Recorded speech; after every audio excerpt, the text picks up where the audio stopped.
2029ला सुनेत्रा पवारांनीच मुख्यमंत्री व्हावं असं मोठं वक्तव्य जय पवारांनी केलंय। अजितदादांच्या निधनानंतर सुनेत्रा पवारांनी उपमुख्यमंत्री पदाची सूत्र हाती घेतली। बारामतीकरांची इच्छा होती की दादांनी मुख्यमंत्री व्हावं। आता दादांची जागा वहिनी घेत आहेत। वहिनी देखील मोठ्या प्रमाणामध्ये कष्ट करतात असं वक्तव्य जय पवारांनी केलंय। त्यामुळे 2029ला सुनेत्रा पवारांनी मुख्यमंत्री व्हावं अशी इच्छा त्यांनी व्यक्त केली आहे। सर्वच बारामतीकरांची एक इच्छा होती की दादांना त्यांनी एकदा मुख्यमंत्री म्हणून बघायला पाहिजे होतं आणि आता वहिनी पण तसे खूप कष्ट घेत आहेत। तर मला वाटते 29ला वहिनीच उभा राहतील आणि वहिनी आमची सर्वांची आशा आहे की ती जागा वहिनी मुख्यमंत्री म्हणून तिथं घ्यायला पाहिजे। तर मला वाटते 29ला वहिनीच उभा राहतील आणि वहिनी आमची सर्वांची आशा आहे की ती जागा वहिनी मुख्यमंत्री म्हणून तिथं घ्यायला पाहिजे। दरम्यान मुख्यमंत्री होण्यासाठी मोठा जनाधार लागतो असं सांगत भाजपच्या जयकुमार गोरेंनी जय पवारांचे कान टोचले। प्रत्येकाला आपल्या भावना व्यक्त करायचा अधिकार आहे, परंतु मुख्यमंत्री व्हायला तेवढा मोठा जनाधार लागतो, तेवढ्या आमदारांची सगळी मोठी संख्या लागते आणि मला वाटतं याचा निरर्थक चर्चा करण्याचा मध्ये काही अर्थ नाही आहे। प्रत्येकाला इच्छा व्यक्त करण्याचा अधिकार आहे, प्रत्येकाच्या भावना या निमित्तानं असणे साहजिक आहे, परंतु या सगळ्या परिस्थितीला तशी परिस्थिती असायला लागते, तेवढं पाठबळ असायला लागतं, तेवढा जनाधार असायला लागतो, तो माननीय देवेंद्रजींच्या सोबत आहे। दरम्यान मुख्यमंत्री व्हायचं असेल तर भाजपचा विरोधच करावा लागेल असं वक्तव्य आमदार रोहित पवारांनी केलंय।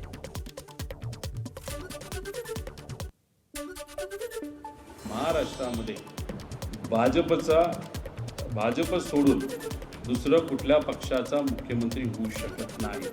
जर आपल्याला मुख्यमंत्री व्हायचं असेल तर तुम्हाला भाजपचा विरोधच करावा लागेल। भाजपमध्ये एखादा देवेंद्र फडणवीस साहेब मोठे नेते आहेत, हुशार आहेत, पण ते सोडून उद्या जर कुठला मुख्यमंत्री भाजपचाच झाला तो सांग काम्याच होणार आहे। असं काय खूप विचाराचा व्यक्ती तिथं बसणार नाही आणि विरोधी पक्ष मित्र पक्षाचा कोणी मुख्यमंत्री तिथं होत नाही। दरम्यान भाजप मुख्यमंत्री पद देत नाही तर काढून घेतं, त्यामुळे भाजप विरोधामध्ये लढा असा सल्ला काँग्रेसच्या सचिन सावंत यांनी जय पवारांना दिलाय। आपले आई वडील मोठे व्हावे, त्यांची पदोन्नती व्हावी ही प्रत्येक मुलाची इच्छा असते, त्यात वावगं असण्याचं कारण नाही। परंतु भारतीय जनता पक्षाबरोबर गेल्यानं मुख्यमंत्रीपद मिळत नाही। तुम्हाला जर मिळालं असेल तेही काढून घेतलं जातं। हवं असेल तर तुम्ही नितीश कुमारजी किंवा बाजूलाच एकनाथ शिंदे जे आहेत त्यांना विचारून घ्या, ते तुम्हाला पटवून सांगतील। भारतीय जनता पक्षाला देशात एक छत्री अंमल हवा आहे आणि म्हणूनच मुख्यमंत्री जे असतील किंवा संपूर्ण भारतीय जनता पक्षाचे नेते छाती ठोकपणे सांगतायत की 78% भारतावरती त्यांची सत्ता आहे।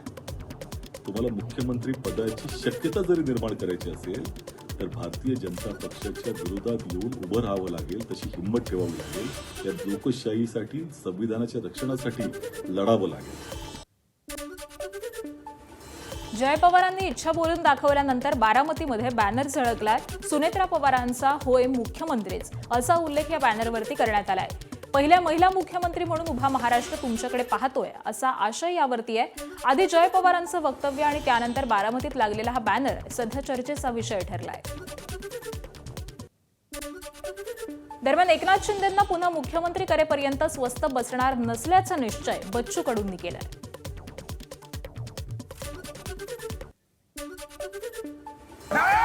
नेत्याने स्वीकारलं एकनाथ शिंदे पुन्हा मुख्यमंत्री करेपर्यंत स्वस्त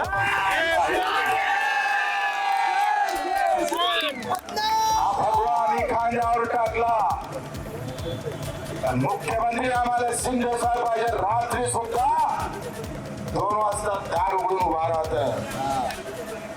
माझ्या दिव्यांगासाठी देशातलं पहिलं दिव्यांग मंत्रालय जे कुठल्याही मुख्यमंत्र्याने जमलं नाही। तो दिव्यांग कोणत्या धर्माचा पाहिला नाही, पण दिव्यांग मंत्रालय उभं करण्याची ताकद बच्चूकडूच्या माध्यमातून एकनाथजी शिंदेने दाखवली। राष्ट्रवादी काँग्रेसचे युवा नेते जय पवारांच्या पहिल्याच जनता दरबाराला जनतेचा उत्स्फूर्त प्रतिसाद मिळाला. जनतेच्या समस्या तात्काळ सोडवण्यावरती त्यांनी भर दिला. प्रत्येक गुरुवारी जय पवारांचं बारामतीमध्ये जनता दरबार असणार आहे. जनतेच्या अडचणी जाणून घेत जय पवार यांनी संबंधित अधिकाऱ्यांना तात्काळ सूचना देत अनेक प्रश्न जागेवरच मार्गी लावले. शिवसेनेचे नेते बच्चू कडू यांनी विधान परिषदेचे सदस्य म्हणून बिनविरोध निवडल्यानंतर अवघ्या दुसऱ्याच दिवशी जनता दरबार घेतलाय. बच्चू कडूंच्या जनता दरबारामध्ये शेकडो नागरिक समस्या घेऊन पोहोचले. यामध्ये प्रामुख्यानं पीक विम्यापासून वंचित असलेल्या शेतकऱ्यांनी आपल्या समस्या मांडल्या. विधान परिषदेवरती निवड झाल्यानंतर बच्चू कडू यांचा कामाचा सपाटा सुरू झालाय. आजारातून सावरल्यानंतर शरद पवार यांचा पहिलाच सातारा दौरा होतोय. कर्मवीर भाऊराव पाटील यांच्या 67व्या पुण्यतिथीला ते उपस्थित राहणार आहेत. शरद पवार साताऱ्यामध्ये दाखल होणार असून उद्या सकाळी कर्मवीर समाधीचं दर्शन घेतील. कार्यक्रमामध्ये शरद पवारांच्या हस्ते गुणवंतांचा सत्कार, पुस्तक प्रकाशन आणि यशवंतराव चव्हाण आदर्श शिक्षक पुरस्कार वितरित होणार आहे. आजारानंतरच्या या पहिल्याच दौऱ्यामध्ये पवार काय बोलणार याकडे आता संपूर्ण राजकीय वर्तुळाचं लक्ष लागलंय. तामिळनाडूच्या राजकारणामध्ये मोठी घडामोड समोर आली आहे. टीव्हीके पक्षानं मोठा राजकीय निर्णय घेतल्याची माहिती सूत्रांनी दिली आहे. डीएमके किंवा एआयएडीएमके यांनी सरकार स्थापन करण्याचा प्रयत्न केल्यास टीव्हीकेचे सगळेच 108 आमदार राजीनामा देतील असा दावा सूत्रांनी केलाय. दरम्यान टीव्हीकेला स्पष्ट बहुमत मिळण्यामध्ये अपयश आलंय. यानंतर आता डीएमकेनं पक्षप्रमुख एम.के. स्टॅलिन यांना राजकीय निर्णय घेण्याचे अधिकार दिल्याची माहिती समोर येते आणि या घडामोडींमुळे तामिळनाडूच्या सत्ता समीकरणात मोठी राजकीय अनिश्चितता निर्माण झालेली असून पुढील काही तास तामिळनाडूच्या राजकारणासाठी महत्त्वाचे मानले जातात.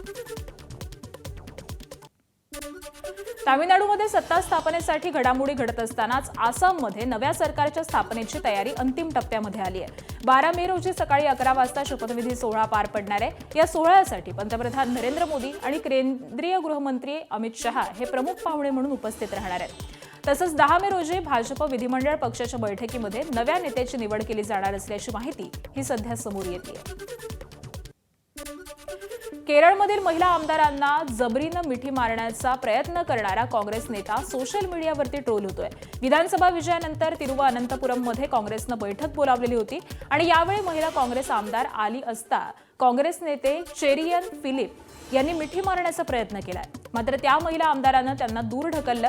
या घटनेचा व्हिडिओ व्हायरल होताच चेरियन फिलिपवरती जोरदार टीका होतीये. मुंबई महापालिकेच्या कारभारामध्ये मोठे धोरणात्मक बदल करण्याचा निर्णय सत्ताधारी महायुतीतला प्रमुख पक्ष म्हणून भाजपनं घेतल्याचं समजतंय. एकसंध शिवसेनेच्या कार्यकाळातल्या धोरणांमध्ये बदल करण्याच्या एकमुखी सूर भाजप नगरसेवक आणि भाजपच्या मुंबईच्या नेतृत्वामध्ये उमटल्याची माहिती आहे. मुंबईकरांना केंद्रीभूत सोयीसुविधा देण्यासाठी नव्यानं धोरण आखली जाणार असल्याचं समजतंय. मुंबईच्या महापौर रितू तावडे, सभागृह नेते गणेश खडकर यांच्यासह मुंबईच्या आमदारांच्या बैठकीमध्ये निविदा प्रक्रिया आणि धोरणांमध्ये बदल करण्यावरती चर्चा झाली आहे. तसंच मुंबई महापालिकेच्या कारभारावरती भाजपची छाप कशी दाखवता येईल या दृष्टीनं देखील या बैठकीमध्ये विचार विनिमय करण्यात आलाय. महापालिकेची मैदानं, उद्यानं, मोकळ्या जागा, रुग्णालयं, शाळा यांचा चेहरामोहरा बदलण्याच्या दृष्टीनं प्रयत्न करण्यात येतील. नव्या कामांसाठी निधी कमी पडल्यास प्रसंगी पीपीपी तत्वाचा अवलंब करण्याच्या मुद्द्यावरती देखील या बैठकीमध्ये चर्चा झाली आहे. राज्यातील महाराष्ट्र बोर्डाच्या 10वीच्या विद्यार्थ्यांसाठी एक मोठी बातमी आहे. 10वीच्या परीक्षेचा निकाल आज दुपारी 1 वाजता जाहीर होणार आहे. निकाल ऑनलाईन पद्धतीने जाहीर होणार असून त्याआधी सकाळी 11 वाजता पत्रकार परिषद देखील घेतली जाणार आहे.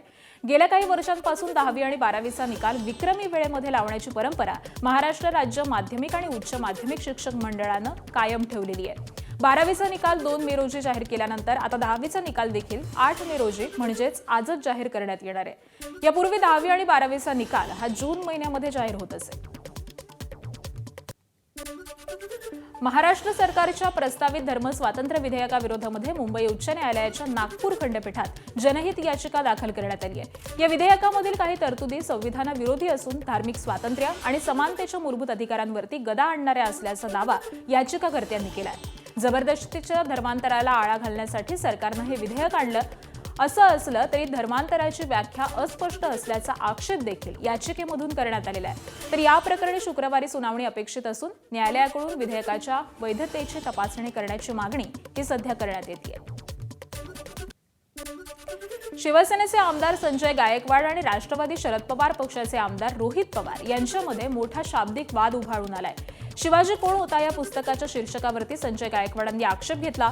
यानंतर पुस्तकाच्या प्रकाशकाला आक्षेपार्ह भाषेमध्ये शिवीगाळ देखील केली. यामुळे मोठा वाद निर्माण झालेला होता. आता यावरून रोहित पवारांनी संजय गायकवाडांना लक्ष्य केलंय. यानंतर गायकवाडांनी देखील रोहित पवारांना सुनावलेलं आहे. त्यामुळे हा वाद आणखी किती टोकाला जाणार हे पाहावं लागेल. तुम्ही प्रश्न करत असताना अशा लोकांचे प्रश्न मला विचारा की ज्याच्याबद्दल आम्हाला बोलायला पण बरं वाटेल. आता आपण जिजाऊंच्या भूमीमध्ये आहोत. जिजाऊंच्या भूमीमध्ये असताना तिथं जर महिलांबद्दल बोलताना जर एखाद्या व्यक्तीला तारतम्य नसेल तर मग या भूमीचा अपमान आहे असं मला वाटतं. तुम्ही बोलत असताना महाराजांबद्दल बोलता आणि बोलता बोलता तुम्ही महाराजांचा पण अपमान करता, ही त्यांची लायकी आहे. त्यामुळे अशा लायकींच्या लोकांबद्दल आपण बोलून न तुमचा न ऐकणाऱ्यांचा न माझा त्याच्यामध्ये वेळ गेला पाहिजे असं मला वाटतं. तुमचं छत्रपती शिवाजी महाराजचं प्रेम कुठं गेलं होतं? 2 वेळेस शिवराच्या स्मारकापासून गेले तुम्ही आणि साधा तिथं जाऊन तुम्ही नाम करू शकते आणि इकडे सांगता की जिजाऊंचा जिल्हा होता. या जिजाऊच्या चौकामध्ये जिजाऊ साहेबांचं संभाजीराजांचं महाराष्ट्रातलं पहिलं एकत्रित स्मारक आहे. एवढं मोठं तुम्हाला वाटलं नाही इथं नतमस्तक व्हा? तुम्हाला वाटलं नाही की महाराष्ट्रातलं सगळ्यात उंच स्मारक छत्रपती शिवाजी महाराजांचं बुडात इथं नतमस्तक व्हा म्हणून? आणि काय सांगता आमची लायकी काढ, तुमची लायकी काय आहे? बाप दादाच्या काका पुत्राच्या भरोशावर तुम्ही राजकारणात मोठे झाले. अरे आम्ही स्वतःच्या भरोशावर मोठे झालेलो आहेत स्वकर्तृत्वावर. आम्हाला काय कोणा बाप दादा कोणा काका पुत्राचा आशीर्वाद नव्हता. शक्तीपीठ महामार्गावरून शिवसेनेचे 2 आमदार आमनेसामने आलेत. करवीर मतदारसंघामधील शिवसेनेचे आमदार चंद्रजित नरके यांनी शक्तीपीठ महामार्गाला विरोध केला. विरोधाचं पत्र त्यांनी उपमुख्यमंत्री एकनाथ शिंदे यांना देखील दिलंय. तर विरोधात जी भाषा बोलत आहे ती भाषा चंद्रजित नरके यांनी बोलू नये असं आमदार राजेश क्षीरसागर यांनी सुनावलंय. शक्तीपीठ महामार्गावरून जाणाऱ्यांची जे पर्यटक असतील किंवा भाविक असतील त्यांना कोल्हापुरातून गोव्याकडे जायला पर्यायी महामार्ग उपलब्ध आहेत. म्हणजे उदाहरणार्थ रत्नागिरी नागपूर जो आंब्याकडे जातोय, आपला कोल्हापूर गगनबावडा जो कणकवलीपर्यंत जातोय आणि राधानगरीमधून पलीकडे जो गेला तो कणकवलीच्या पलीकडच्या बाजूमध्ये उतरतोय. हे पश्चिमी भागातील 3 नॅशनल हायवे या ठिकाणी उपलब्ध आहेत. त्यामुळे या शक्तीपीठ महामार्गाची बागायत शेतीपट्ट्यातून हा मार्ग नेण्यासाठी लोकांचा प्रचंड विरोध आहे आणि ही भूमिका मी त्यांना पटवून सांगितली आहे. विरोधकांचे बोल चंद्रदीप नरकेंनी बोलू नयेत. खरं म्हणजे त्यांच्या भागातील लोकांच्या भावना असतील. शक्तीपीठ महामार्ग कोणाचा आहे? हा शासनाचा आहे आणि त्यामुळे शासनात काम करणाऱ्या सगळ्या लोकप्रतिनिधींनी संयम ठेवला पाहिजे. अशा पद्धतीचं मला नाही वाटत सन्माननीय मुख्यमंत्री आणि उपमुख्यमंत्री अशा पद्धतीची भाषा खपवून घेतील. सिंधुदुर्ग जिल्ह्यातील कुडाळ आणि मालवण तालुक्यामधील कृषी विभागाच्या पूर्वतयारी नियोजनाची बैठक आमदार निलेश राणे यांच्या अध्यक्षतेखाली पार पडली आहे. यावेळी कुडाळ तालुका कृषी विभागाच्या अधिकाऱ्यांना विषयाचं गांभीर्य नसल्याचं दिसत असल्याचं सांगत आमदार नितेश राणेंनी अधिकाऱ्यांना धारेवरती धरले.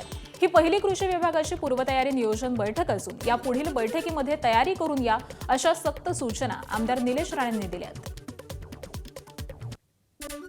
दिव्यांगांसाठी कर्ज मर्यादा वाढवण्याचे निर्देश देण्यात आले. 50,000वरून थेट 5 लाखांपर्यंत कर्ज मर्यादा वाढवण्याचे निर्देश देण्यात आले. दिव्यांग कल्याण मंत्री अतुल सावे यांनी अधिकाऱ्यांना सूचना दिल्यात. दिव्यांग सक्षमीकरण विभागाच्या आढावा बैठकीमध्ये हा महत्त्वाचा निर्णय घेण्यात आलाय. पावसाळा अवघ्या काही दिवसांवरती येऊन ठेपलाय. शहरामधील नालेसफाईची कामं पूर्णपणे सुरू न झाल्यामुळे भिवंडी पालिकेच्या महासभेमध्ये नगरसेवकांकडून सत्ताधाऱ्यांवरती जोरदार टीका करण्यात आली. नालेसफाईच्या प्रक्रियेला झालेला विलंब, दरवर्षी होणारा कोट्यवधींचा खर्च होऊन देखील परिस्थिती जशीच्या तशी असल्यानं विरोधकांकडून संताप व्यक्त करण्यात आलाय. ठेकेदारांना लाभ मिळावा म्हणून कामं मुद्दाम उशिरा केली जात आहेत का, असाही सवाल भाजपचे नगरसेवक सुमित पाटील यांनी यावेळी उपस्थित केला. त्याचबरोबर अनधिकृत बांधकामांवरील कारवाई दरम्यान पालिका अधिकाऱ्यांकडून आर्थिक व्यवहार होत असल्याचा आरोप देखील करण्यात आलेला आहे. पावसाळा तोंडावरती असून कल्याण डोंबिवलीमध्ये नालेसफाईला सुरुवात न झाल्यामुळे नाल्यांमध्ये कचरा साचलेला आहे. जरीमरी नाल्यामध्ये कचऱ्यावरती क्रिकेट खेळत मनसेनं केडीएमसीची पोलखोल केली आहे. लवकरच नालेसफाई न झाल्यास महापूर दालनामध्ये कचरा टाकण्याचा इशारा मनसेचे कपिल पवार यांनी दिलाय. कल्याण रेल्वे स्थानकामध्ये प्रवाशांनी रुळांवरून धावत एक्सप्रेस ट्रेन गाठली. जीव धोक्यामध्ये घालून ट्रेन पकडतानाचा व्हिडिओ हा व्हायरल झालाय. तर मोठी दुर्घटना झाली असती जबाबदार कोण, असाही प्रश्न यावेळी उपस्थित करण्यात आला. डहाणू दिवा लोकलमध्ये मराठी भाषेला दुय्यम स्थान दिलं जात असल्याचा आरोप प्रवाशांकडून करण्यात येतोय. लोकलच्या डब्यांमध्ये मोठ्या प्रमाणावरती गुजराती भाषेमधील जाहिराती प्रसिद्ध करण्यात आल्यामुळे मराठी भाषिक प्रवाशांमध्ये नाराजीचं वातावरण निर्माण झालंय. लोकलमध्ये विविध डब्यांमध्ये सर्वत्र गुजराती जाहिराती झळकत असून मराठी भाषेचा वापर अत्यल्प प्रमाणामध्ये दिसत असल्याची तक्रार प्रवाशांनी केली आहे. महाराष्ट्राची राजभाषा मराठी असताना सार्वजनिक वाहतुकीमध्ये मराठी भाषेला प्राधान्य मिळालं पाहिजे अशी मागणी आता मराठी भाषिकांकडून केली जाते. छत्रपती संभाजीनगरच्या पैठण तालुक्यातील वरुडी गावातील शेतकरी प्रकाश गलधर यांनी 12 क्विंटल कांदा अत्यंत आशेनं बाजार समितीमध्ये विक्रीसाठी आणला. रक्ताचं पाणी करून पिकवलेला हा कांदा सोन्यासारखा भाव देईल अशी अपेक्षा होती. मात्र कांद्याचे पडलेले दर पाहता या शेतकऱ्याच्या पदरामध्ये कांदा विक्रीचे पैसे मिळणं तर लांबच झालंय. पण प्रकाश गलधर यांना आपल्या खिशामधून 1 रुपया बाजार समितीला भरावा लागलाय. ही घटना म्हणजे राज्यातील कृषी व्यवस्थेचा आणि कोसळलेल्या दरांचा जिवंत पुरावा आहे. कांद्याला अवघा 1 रुपया भाव मिळत असल्यामुळे अहिल्यानगरच्या संगमनेर तालुक्यामध्ये शेतकरी संतप्त झालेत. संतप्त शेतकऱ्यांनी वडगावपान इथं रास्ता रोको केला. कांदा लिलाव बंद पाडत शेतकरी रस्त्यावरती उतरले. बाजार समितीकडून पुन्हा लिलाव आणि योग्य भाव मिळवून देण्याच्या आश्वासनानंतर आंदोलन मागे घेण्यात आलं. तर कांद्याचे भाव गडगडल्यामुळे शेतकरी आर्थिक संकटामध्ये सापडलाय. सध्या आंब्याचा सीझन सुरू आहे आणि तुम्हीही आंबे खात असाल तर ही बातमी तुमच्यासाठी आहे. कारण चक्क केमिकलची फवारणी करून आंबा पिकवला जात असल्याचा धक्कादायक प्रकार समोर आलाय. नवी मुंबईमधील APMC मार्केटमध्ये गेल्या महिनाभरापासून आंब्याची आवक वाढली आहे. कोकणामधील हापूस आणि दक्षिण भारतातील आंबे असे मिळून रोज 50 ते 60 हजार पेट्यांची आवक होतीये. बाजारामध्ये आलेले हिरवे आंबे लवकर पिकावेत म्हणून काही व्यापारी यावरती केमिकलयुक्त रसायनांची फवारणी करत असल्याचं आढळलंय. केमिकल फवारणी करून आंबा कशा पद्धतीनं पिकवला जातो याचा व्हिडिओ सध्या सोशल मीडियावरती व्हायरल होतोय. नागमणी पांडे या ग्राहकानं या सगळ्या प्रकाराचा व्हिडिओ बनवलाय. अन्न आणि औषध प्रशासनाकडे तक्रार केली मात्र ठोस कारवाई होत नसल्याचं या ग्राहकानं म्हटलंय. तर दुसरीकडे सर्व आंब्यांवरती रासायनिक औषधांची फवारणी होत नसल्याचं फळ मार्केटचे संचालक संजय पानसरे यांनी म्हटलंय. केवळ शासनाकडून परवानगी देण्यात आलेली औषधच वापरली जातात. पण कोणी घातक रसायनं वापरत असेल तर त्यांच्यावरती कारवाई व्हायला हवी अशीही मागणी त्यांनी केली आहे. जळगावच्या चाळीसगाव तालुक्यामध्ये सध्या मोठ्या प्रमाणावरती डिझेलची टंचाई निर्माण झाली आहे. शहरामधील अनेक पेट्रोल पंपांवरती डिझेल उपलब्ध नाही असे फलक झळकत असून वाहनधारकांना मोठा मनस्ताप सहन करावा लागतोय. अनेक कंपन्यांचे पंप शहरामध्ये असले तरी एकाही पंपावरती डिझेल उपलब्ध नाहीये. लग्न सराईमध्ये शेतीची कामं सुरू आहेत आणि असं असल्याने डिझेलची मागणी वाढली आहे. मात्र पुरेसा पुरवठा होत नसल्यामुळे अनेकांची कामंही रखडलेली आहेत. ट्रॅक्टर, मालवाहक वाहनं आणि त्याचबरोबर खासगी वाहनधारकांना याचा मोठा फटका बसतोय. पंप चालकांकडून पेट्रोलियम कंपन्यांना आगाऊ रक्कम अदा करून देखील डिझेलचा सुरळीत पुरवठा होत नसल्याचा आरोप होतोय. तर युद्धजन्य परिस्थिती संपल्यानंतर देखील पेट्रोलचा पुरवठा सुरळीत होत असताना केवळ डिझेलचा तुटवडा का असा सवाल पंप चालक आणि नागरिकांकडून उपस्थित केला जातोय. रत्नागिरीच्या चिपळूणमध्ये वादळी वाऱ्यासह मुसळधार पावसानं हजेरी लावली आहे. अचानक आलेल्या पावसामुळे नागरिकांची तारांबळ उडाली. कडाक्याच्या उन्हामध्ये पावसानं हजेरी लावल्यामुळे उकाड्यानं त्रस्त झालेल्या नागरिकांना काहीसा दिलासा मिळालाय. चिपळूणमधील अनेक ठिकाणी वादळी वारा आणि विजांच्या कडकडाटासह पाऊस झालाय. मात्र गुहागरमध्ये देखील पावसानं हजेरी लावल्यामुळे आंबा बागायतदारांची चिंता वाढली आहे. अकोला जिल्ह्यातील कंझरा परिसरामध्ये वादळी वाऱ्यासह गारांचा पाऊस झाला. मूर्तिजापूर तालुक्यामधील कंझरा परिसरामध्ये पावसामुळे उन्हाळी पिकांचं मोठ्या प्रमाणात नुकसान होण्याची शक्यता आहे. काढणीला आलेल्या तीळ, मूग, पालेभाज्याचं नुकसान झाल्याचा अंदाज व्यक्त करण्यात आला आहे. यवतमाळ जिल्ह्यामध्ये देखील अवकाळी पावसानं हजेरी लावली आहे. विजांच्या कडकडाटासह पावसानं हजेरी लावली. एप्रिल महिन्याच्या 15वड्यापासूनच यवतमाळ जिल्ह्याचं तापमान हे 40 अंशांच्या वरती गेलं होतं आणि अशामध्येच झालेल्या पावसामुळे नागरिकांना उकाड्यापासून काहीसा दिलासा मिळालाय. पण असं असलं तरी उन्हाळी पीक मात्र धोक्यात आलंय. नांदेडच्या ग्रामीण भागात अवकाळी पावसानं हजेरी लावली आहे. नरसी शहरासह आसपासच्या हिप्परगा, माळ, किनाळा आणि दुप्पा या गावामध्ये पाऊस झालाय. ऐन उन्हाळ्यामध्ये पावसाचं आगमन झाल्यामुळे नागरिकांना उकाड्यापासून दिलासा मिळालाय.